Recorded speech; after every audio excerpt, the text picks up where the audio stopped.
I'm coming at this discussion from a slightly different perspective, still engaging all of the concepts you've already heard, but also I'm doing a bit of a pushback against the alternative food community. So I want to say that right up front. And I start this evening's conversation with a quote from a philosopher colleague by the name of Lisa Heltke. And here's what she says, and I'm quoting: "Paper or plastic thinking begins by constructing our ethical choices as a dichotomy. Do this or do that. Would-be ethical food consumers approach every alternative food campaign as a kind of moral, social, ecological litmus test. To be a good person, you must eat vegetarian, eat vegan, eat organic, eat local, eat biodynamic, eat fair trade, eat authentic, eat ... She says, "I applaud these individual efforts to challenge the industrial agro-food system. I do not applaud the tendency to reduce moral life to a set of rigid choices that if made correct, can somehow make me good." Several years ago, I began frequenting in my own community the local dollar store in order to benefit from purchasing same-price goods. Such things as seasonal decorations, gift bags, crafts, paper goods, school supplies, bleach, and other miscellany, right? From a budget perspective, it was really useful because I could maximize my shopping in one stop. I could get 20 items for just over $20. Over time, my local Value Mart began to make the one-stop shopping experience even more convenient by selling dry goods. It was a subtle change, this expansion into food products such as bottled water and a host of other kinds of foods, and yet for me as a food scholar, it was both welcoming and it was troubling. As a wife and mother, it could make my often tedious errand list relatively shorter. As a food scholar, however, it made me wonder who is buying food from the dollar store. Now, let me just say, these people have no idea that they were photographed. I was using my cell phone, so it wasn't that I was intending to capture them. I was really trying to get the frozen foods in the back. As I noticed, the inventory began to increase to include such items as wheat bread, bagels, and English muffins. I also noticed the inclusion of canned goods, and then much later, the installation of refrigeration. The next thing I knew, the dollar store in my community was offering everything from turkey bacon to eggs, cheese, and frozen vegetables. So now, of course, the alarm bells are really going off, and the questions begin to resound even more loudly. Who is buying food from the dollar store? And then more to the point of this discussion, at a time when food access and security is on the minds of food system researchers and scholars and also community activists, why has no one considered the role of the value market, or why have few people considered the role of the value market as an immediate alternative to food acquisition? At a time, too, of rapidly changing food sources of food supply and demand, how are these stores being utilized by communities as a source for reducing dimensions of food insecurity? And thinking more broadly, I began to wonder what other venues enable participation in the local food economy when food deserts, a term itself that needs to be unpacked, and more expensive options prevail. So doing some participant observation, interviews, and my own self-ethnography, I have started to look into this issue to think more about how we can expand the concept of alternative, right? And also how we can expand the concept of sustainability to include the necessary cultural factors.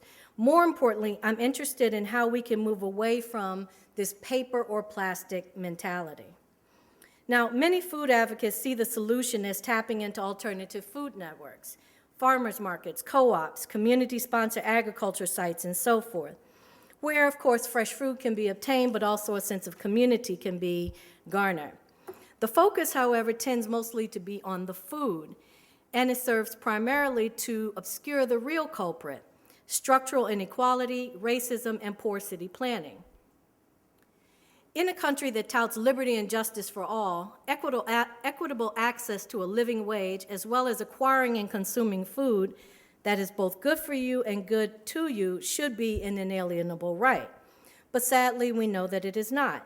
And those most often affected are the populations you've already heard about: the elderly, those of low income, those people of brown and darker skin, most of whom suffer disproportionately from tooth decay, obesity, diabetes, hypertension, and other diseases linked to years of unhealthy consumptions, food, alcohol, drugs, and lack of exercise. Let us consider this whole notion of the alternative food. When you think about it, I wonder, is it always the best option, let alone the only one? Also, I wonder why these particular alternatives must be prescribed. When you look at places like the dollar store, you can find foods like frozen chicken and a host of other foods that they have there. Now, of course, you won't find this in every dollar store, but you may find many of these foods in different types of dollar stores. And so I argue that these particular kinds of value markets, many of which we've already heard about, but the bodegas and so forth, can actually be alternatives to what are commonly known as food deserts. As I said earlier, that particular term in and of itself is heavily loaded and needs to be unpacked. That food security activists use this term to draw our attention to lack of access, affordability of fresh, healthful food in communities of color suggests that the problem is not always the food stores and the fact that they don't exist. It might be that the food stores don't exist that sell the quote-unquote right foods according to the right formulas. So then a lot of assumptions get made. In particular, some of the assumptions that get made are that African American people need to have for them their foods prescribed. The problem, as Julie Guthman indicates, is not so much that blacks don't participate as it might be that there's a white desire to enroll black people in a particular set of food practices. Clearly, we know that not all black people are involved, not all white people are involved in alternative food networks, and at the same time, there are not all black people who are not involved. But discourses tend to see a white subject and black other when it comes to the concept of alternative. I wonder what happens when we expand the concept of alternative food networks to consider networks that are formed in other ways around different kinds of access. So, for example, your Value Mart, those who frequent the underground economy and buy food from other people, those who engage in sort of share practices, such as I was mentioning earlier, the Share Food Network, the Angel Food Network, and all of these other kinds of availability. One of the pieces that constantly gets implored of African American people is that they begin to value their connection to the land and put their hands in the soil. But I am eager to remind people of what Jeff Rom wrote. He says, in relationship to environment and race, and I'm quoting, "Land was given away to free whites at the same time that Reconstruction failed in the South. Native lands were appropriated and natives were exterminated. The Chinese and Japanese were precluded from land ownership and the Californios were disenfranchised of their ranches." End of quote.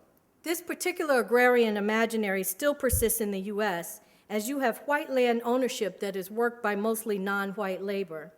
It seems then that we need alternatives that speak to variations that are broad and sweeping. What you have here on the screen is not obviously this alternative food that has come necessarily from the land that was grown by people's hands.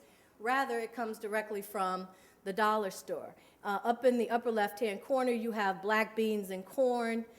Here you have a pasta dish of tomatoes and I believe that's penne. And then this is a very interesting piece that I found online in looking. This woman has gotten frozen vegetables. These are potatoes that have been rebaked. This is a piece of ribeye steak, and this is shrimp, all of which she had gotten from the dollar store.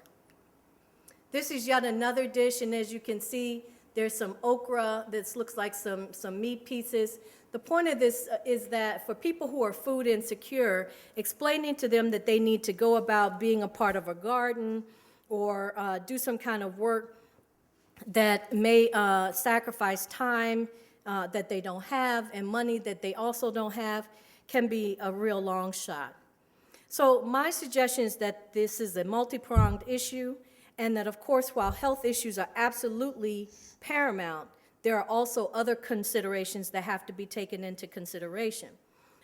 As a constructivist, a Black feminist constructivist, I think we need to acknowledge and illuminate that food choices are very complex, and we also need to understand the ways in which people engage in food negotiations.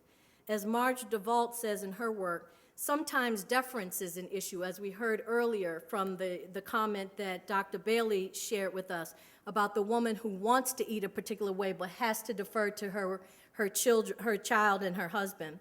The other thing that's also at play is issues of convenience and affordability.